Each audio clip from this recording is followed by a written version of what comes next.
Hi, my name is Alex. I never thought I'd share this story, but it's time to open up about something that changed my life forever. It's the most painful and difficult experience I've ever gone through.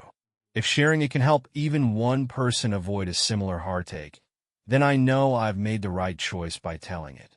A few months ago, my life seemed perfect. I had an amazing wife, Emma, and we were building a future together. We'd been married for 4 years, and our relationship felt as solid as a rock. We had our rituals, morning coffee together, long evenings talking about dreams, and even small arguments that only added color to our lives. When I was assigned a 3-week business trip, I didn't hesitate. Emma had always been supportive of my work, and I trusted her completely to manage things at home. During the trip, we talked on the phone often, and everything seemed normal. Her voice was warm. She asked how I was doing and assured me that everything was fine back home. But looking back now, there were subtle signs. She occasionally missed our evening calls, citing fatigue or urgent tasks. At the time, I didn't think much of it because I trusted her implicitly. The day I was to return home, I was filled with anticipation. I couldn't wait to see her smile, hug her, and share all the gifts I'd brought for her. Everything felt perfect until I walked through our front door. Her eyes betrayed a mix of emotions: joy, anxiety, and fear. I remember thinking, what's wrong with her? Why does she seem so off? But even then, I couldn't have imagined the shock that awaited me in just a few moments. What she revealed changed my life forever. And today, I'm sharing this story so you can see that even the most seemingly perfect relationships can hide dark secrets. Are you ready? Backstory: Emma and I met by chance, as these things often happen. It was one of those evenings when you least expect to meet someone special, but fate has other plans. I stopped by a coffee shop after work to unwind, and there she was, sitting at the next table with a radiant smile and eyes that sparkled in a way I couldn't ignore. We started talking as if we'd known each other our whole lives. She laughed at my jokes, and I was captivated by her intelligence. It felt like we were made for each other. Our casual conversation quickly grew into a relationship. We traveled, spent nights watching movies, cooked together, and each day seemed to bring us closer. Emma was always my biggest supporter. When I started a new job and doubted myself, she would say, "You can do anything if you just believe in yourself." It inspired me, and I tried to be that same source of strength and encouragement for her. We dreamed big. On quiet evenings, we talked about moving into a bigger house, getting a dog, and, of course, starting a family. Emma wanted 3 kids, and I imagined us creating the perfect life together. Our relationship was built on trust. We had this unspoken agreement: always be honest, even when it's hard. Always support each other, even in the toughest moments. And it worked, or so I thought. When I got assigned to a 3-week business trip, I had no doubts about leaving things in her capable hands. She encouraged me, even though I knew it might be lonely for her to stay behind. "This is an important opportunity for your career," she said, adding, "I'll be fine. Don't worry about me." We agreed to call each other every evening, and I felt confident that even distance wouldn't weaken our bond. Before leaving, I joked, maybe when I get back, we can finally have that serious talk about kids. Emma just smiled and said, "We'll see how things go." I left completely assured that my life was in good hands. There was no reason to doubt. My mind was focused on work, and whenever I thought of her, I was comforted by the knowledge that she was my safe haven. The day of return. That day had been circled on my calendar for weeks. 3 weeks away felt like an eternity. I rehearsed everything I wanted to say and do when I finally saw Emma again. At the airport, I rushed, eager to get home and hold her. On the way, I stopped at a florist to buy her favorite white roses. I added a small note that read, "You're my favorite reason to come home." On the passenger seat of my car were other gifts: the perfume she loved, a book she mentioned months ago, and a small heart-shaped pendant, a token of my love. When I opened the door, the familiar scent of her perfume greeted me. She stood in the doorway, smiling. Her hair was perfectly styled, and she wore the dress she always chose when she wanted to impress me. A wave of happiness swept over me, but something in her eyes felt off. "You're home," she said, hugging me. But her hug was different, quick, almost mechanical, missing the warmth I'd grown to know. We sat in the kitchen, and I began sharing stories from my trip, funny moments with colleagues, impressions of new places. She smiled and nodded, but her responses were shallow. It was as though she was somewhere else entirely. I brushed it off, thinking she was just tired or distracted. But deep down, a tiny voice whispered that something wasn't right. What happened next would shatter that perfect illusion forever.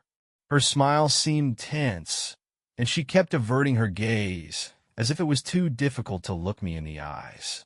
"I missed you," I said, hoping to see her usual reaction, but her response was dry. "I missed you too." She didn't even smile, and that struck me as odd. I began noticing small details.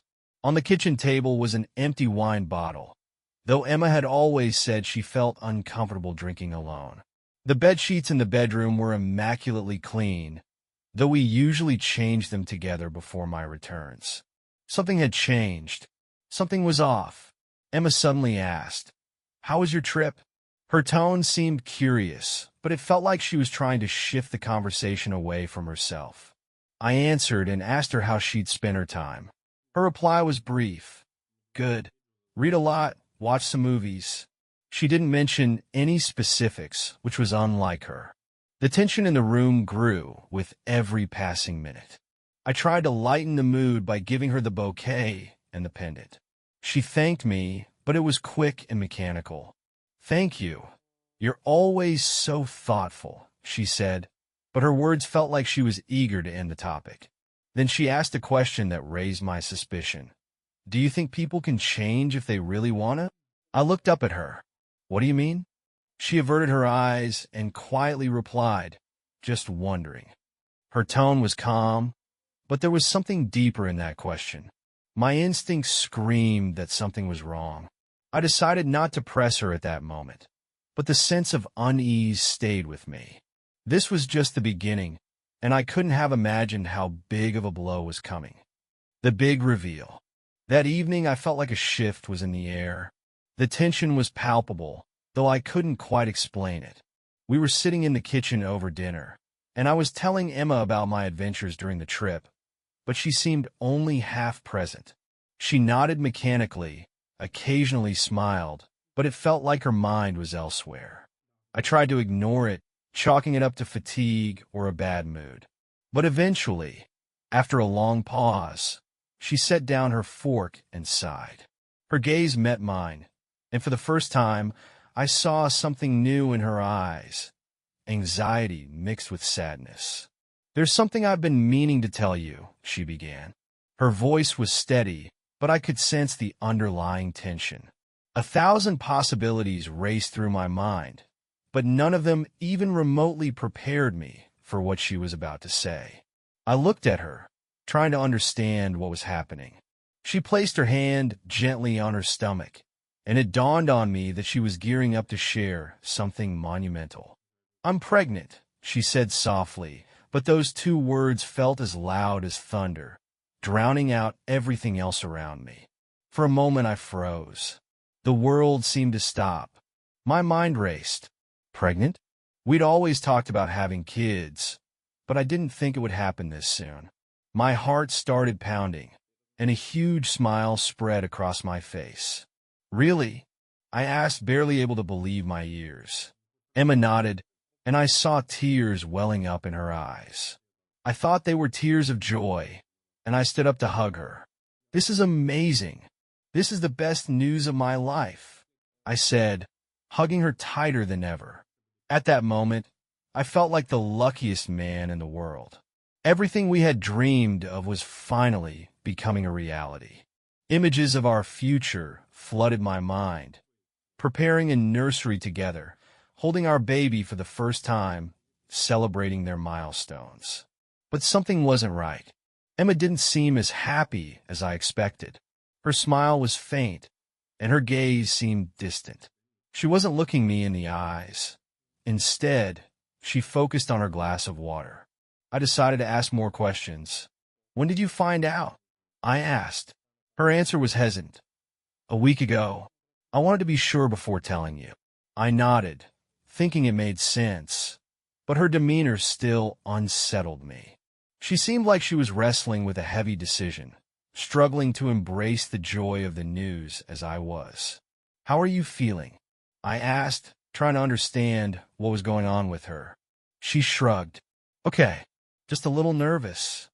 We talked for a few more minutes, but I noticed she kept trying to change the subject.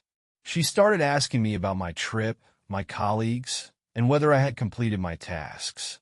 It was strange because she usually loved talking about our plans, especially when it came to family. Anxiety began to build within me. I tried to dismiss my suspicions, convincing myself that everything was fine, that she was just overwhelmed by the news. But her eyes, her tone, her demeanor, all of it screamed that something wasn't right. I couldn't have known that this joyful news would be the start of the most devastating revelation of my life. What she didn't tell me that night would turn my world upside down and make me question everything I thought I knew about our relationship. The storm brewing. The next few days after the pregnancy news passed in a blur. I woke up every morning thinking about how our lives were about to change forever.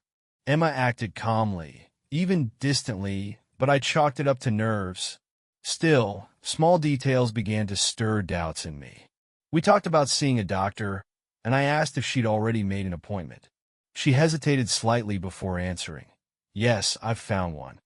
But when I pressed for details, she deflected. Something wasn't adding up, and deep down, I was starting to fear that the truth behind her news might be far darker than I was prepared to face. Emma hesitated, her fingers still fidgeting with her sweater. Her gaze drifted to the floor, avoiding my eyes as though the weight of my questions was too much to bear. "Yes, I know," she finally said softly, her voice barely audible. "But like I said, I haven't gone to the doctor yet. It's all still so early." The room grew heavy with silence again. Her answers didn't add up, and my mind began to race. My chest tightened as a gnawing sense of unease crept through me. I wanted to believe her, to accept her explanations at face value. But something inside me refused to let go of the growing suspicion. "Emma," I said, my voice firmer now, though I try to keep my tone gentle. "You're not telling me everything, are you? If something's wrong, if there's anything you need to share, please just say it. I'm here for you, but I need to know the truth." Her head shot up, and for the first time that evening, her eyes locked onto mine. They were wide, glossy with unshed tears, and filled with a mix of emotions I couldn't fully decipher. Fear, guilt, and something else, something almost pleading. "John," she began, her voice trembling, "there's something I need to tell you." My heart stopped for a second, every fiber of my being tensed as I prepared for whatever she was about to say. "What is it?" I asked, my voice barely above a whisper. She took a deep breath, her hands gripping the edge of the couch so tightly that her knuckles turned white. The timing. She paused, closing her eyes briefly as though summoning the courage to continue. "It doesn't line up. The baby, it's not from before your trip." The world seemed to tilt beneath me.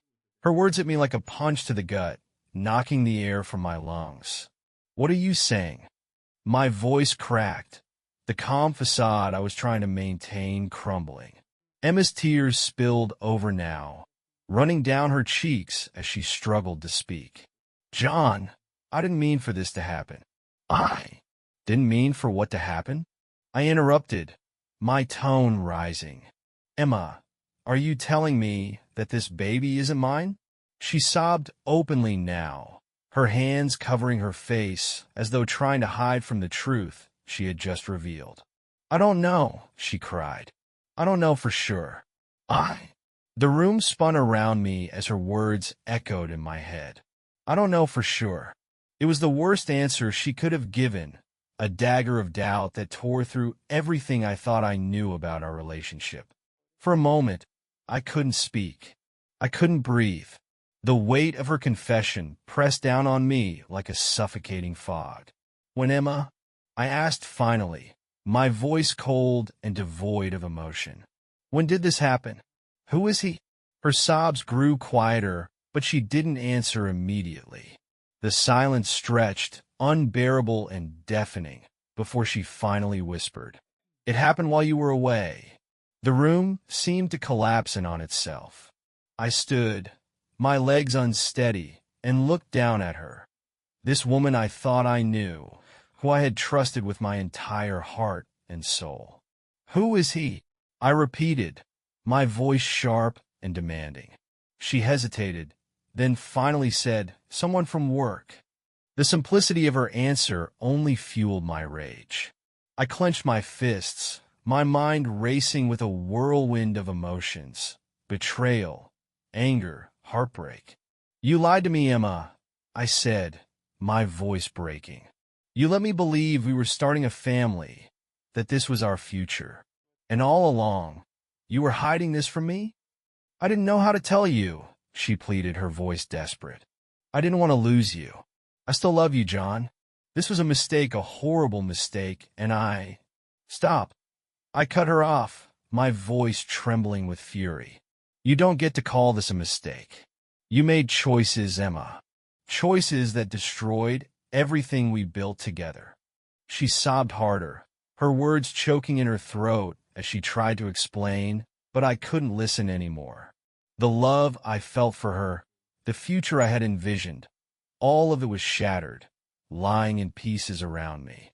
Without another word, I turned and walked out of the room, the sound of her cries following me like a haunting echo. I didn't know where I was going, but I knew I couldn't stay there.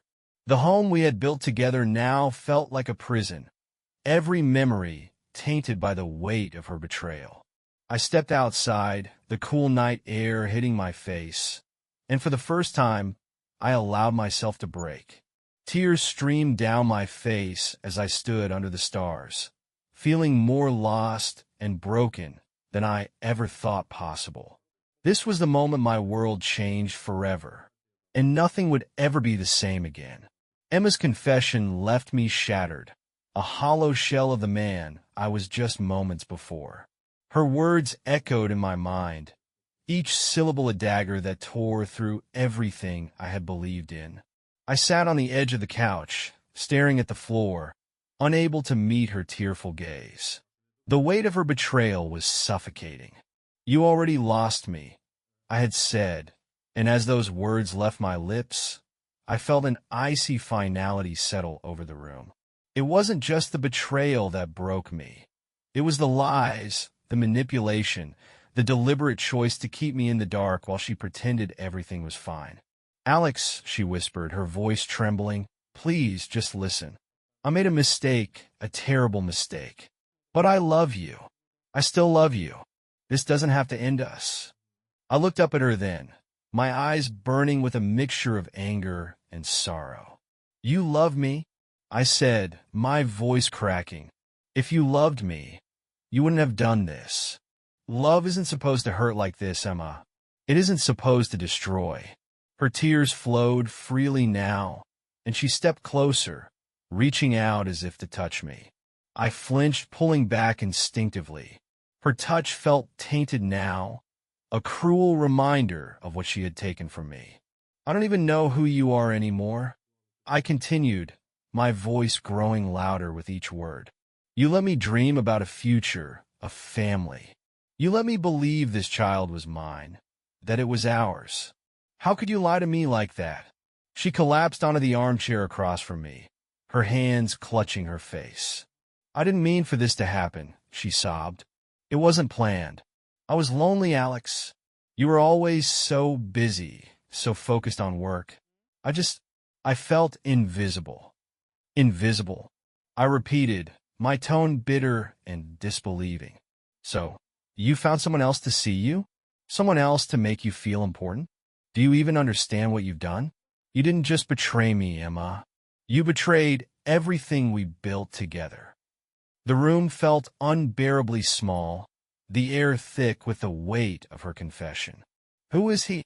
I asked again, my voice cold and unrelenting. I deserve to know. She hesitated, her eyes darting away from mine. It doesn't matter, she said finally, her voice barely above a whisper. It matters to me, I snapped. Tell me who he is, Emma. Her lips trembled as she finally spoke the name. It was someone I knew, someone I worked with occasionally, someone I had invited into my home for dinners and gatherings. The revelation hit me like a freight train, the betrayal cutting even deeper. I stood abruptly, unable to sit still any longer. My body trembled with rage and heartbreak. You didn't just betray me, I said, pacing the room. You betrayed us. You betrayed everything we were supposed to be. Alex, please, she begged, her voice desperate. I'll do anything to fix this. I'll go to therapy. I'll cut him out of my life. Just don't leave me. Don't give up on us. I stopped and turned to face her, my chest heaving with the effort to keep my composure. You want me to stay? I asked, my tone incredulous. How can I stay, Emma? How can I ever trust you again? Every time I look at you, I'll see this. Every time I think about our future, I'll remember the lies, the deceit. She broke down completely then, her sobs echoing through the room. I felt no satisfaction in her pain, only an empty, aching void where my love for her used to be. I need time, I said finally, my voice heavy with exhaustion. I can't do this right now. I need to figure out what's next. For me, for us. Her tear-streaked face looked up at me, her eyes pleading. Don't go, Alex, she whispered. But I couldn't stay. Without another word, I walked out of the house, leaving behind the life I thought I knew. The cool night air hit me like a slap, but it wasn't enough to clear the storm raging inside me. As I stood on the empty street, I realized that nothing would ever be the same again. The love, the trust, the future we had dreamed of, it was all gone, crumbled into dust. And now, I had to figure out how to pick up the pieces of a life I no longer recognized. The person I loved and trusted destroyed everything. I felt empty, as if everything that mattered to me had been taken away in an instant. When the bedroom door closed behind Emma, the silence in the room was deafening. But it wasn't the kind of silence I was used to. It pressed down on me, heavy like a concrete slab I couldn't escape from. I was left alone, and her words kept echoing in my mind. It's not your child. I felt like the world around me had collapsed. Everything I had built, everything I believed in, suddenly felt like an illusion. I sat in the chair, elbows resting on my knees, staring at the floor as if it held the answers I was searching for. How could she do this? This thought played on repeat in my head like a broken record. We were a team. We planned our future, talked about how we'd raise our children, where we'd travel for vacations. She always said I was her rock, her safe space. And now, all of that was gone, like smoke dissipating into the air. I tried to find meaning in what had happened. Was it something I did wrong? Did I not spend enough time with her? Maybe I worked too much, was away too often on business trips? But she had always reassured me that she understood, that she supported me. The feelings of disappointment were mixed with anger. It wasn't just that she betrayed me. She let me believe that we were on the brink of something amazing. She looked me in the eyes, smiled, let me dream about our child, all while knowing it was a lie. I lifted my head and glanced at the photo on the shelf. It was our wedding picture, both of us smiling, happy, with eyes full of hope for the future. I felt the anger bubbling inside me. Was it all a lie? Or was there even a fragment of truth in her feelings? That night was unbearable. I lay in the dark, staring at the ceiling, unable to sleep. I replayed her words, her expression, her tears over and over in my head. She cried, but were those tears real? Or were they just a way to shield herself from the consequences? At 2 in the morning, I got up and went to the kitchen.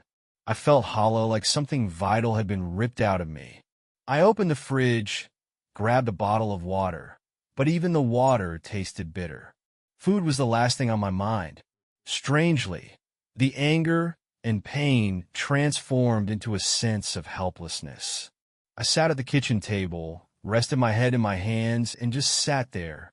A man who always saw himself as strong, calm, and composed now felt shattered, like glass dropped from a great height. Why didn't she come to me sooner? Why didn't she confess when it happened? These questions were unbearable. If she had told me the truth right away, maybe I could have forgiven her, and we could have found a solution. But now, finding out so late made everything look so much worse. The next morning, I woke up with a weight on my chest. I couldn't eat, couldn't think. Work calls and emails piled up, but I didn't care.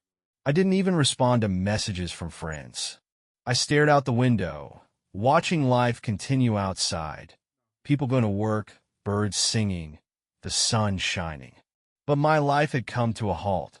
I no longer knew who I was or who Emma was to me. I spent an entire day in a fog, searching for answers. But the only thing I knew for sure was that my heart was broken. And even if I could pick up the pieces, they would never fit back together the same way again. After her confession, everything in my life seemed to fall apart. I sat in the same room where we had once planned our future, unable to tell if that future even existed anymore. For days, I tried to summon the strength to make a decision, but my thoughts swung like a pendulum, from anger to despair, from regret to doubt. Emma kept trying to talk to me. She asked for forgiveness every time I looked at her. Alex, I didn't mean for this to happen. I made a mistake, but that doesn't mean I don't love you, she repeated. Her voice was filled with remorse, but I couldn't shake the feeling that her words weren't enough. Can I ever trust her again? This question resurfaced in my mind over and over. I looked at her and saw the woman I had loved with all my heart, but now that heart was shattered. I didn't know if it could ever be pieced back together. I decided to talk to my friends. One of my best friends, Mark, invited me out for a beer when I told him what had happened. We sat on the patio of a bar, and I poured out the whole truth. "This is tough," Mark said, looking at me sympathetically. "But you have to ask yourself if you can live with this. If you keep replaying it in your head, it'll destroy you from the inside." His words made me think. Could I look at Emma and not think about what had happened? Could I be with her again without feeling bitterness? I also turned to my mother for advice. She had always been my moral compass. I visited her on a Sunday evening, and we sat in the kitchen with cups of tea. "Mom, I don't know what to do," I said, dropping my head into my hands. She placed her hand on mine and said, "Alex, no one can make this decision for you. But remember, forgiveness isn't something you do for someone else. It's something you do for yourself. If you can't forgive, that's okay.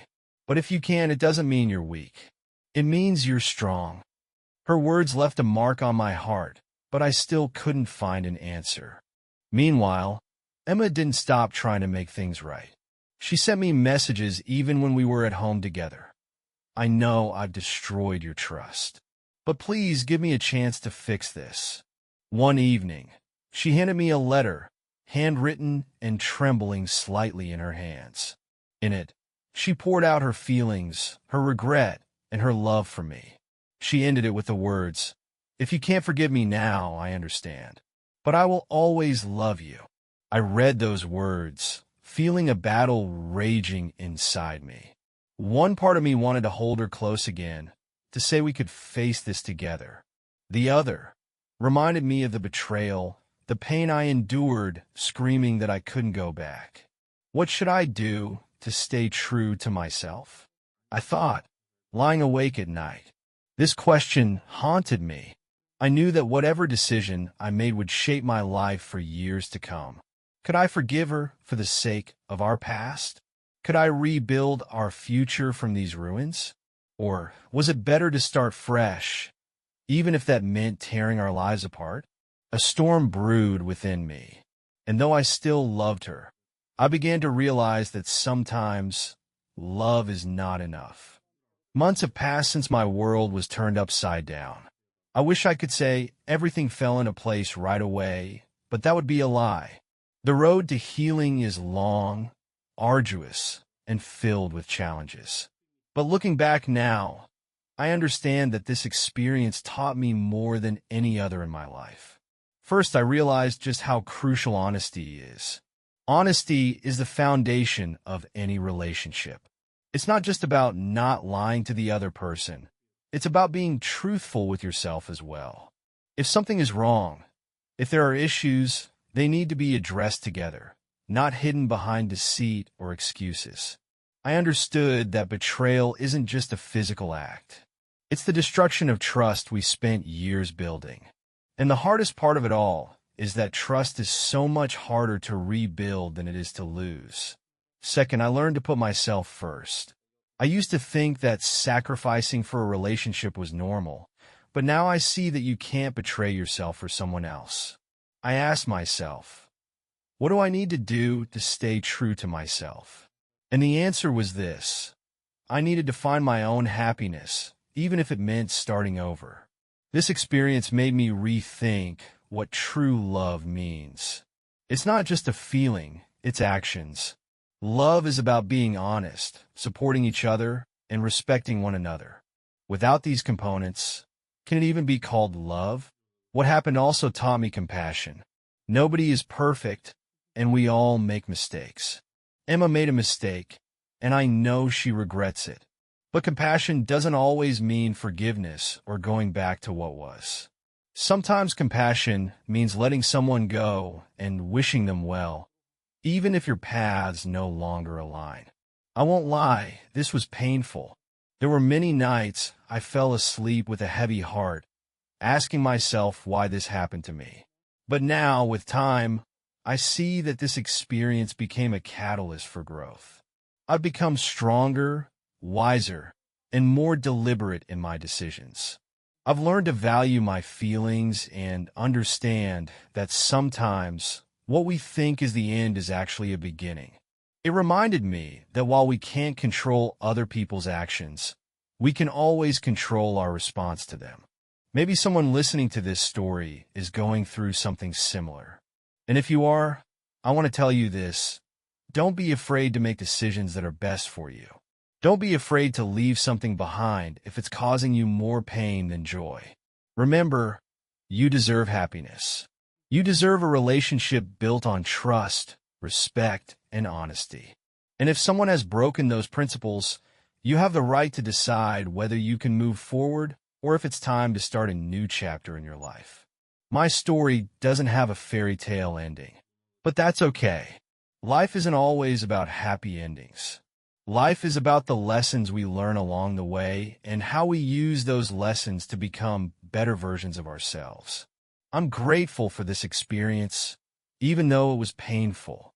It helped me understand who I am and what I want from life.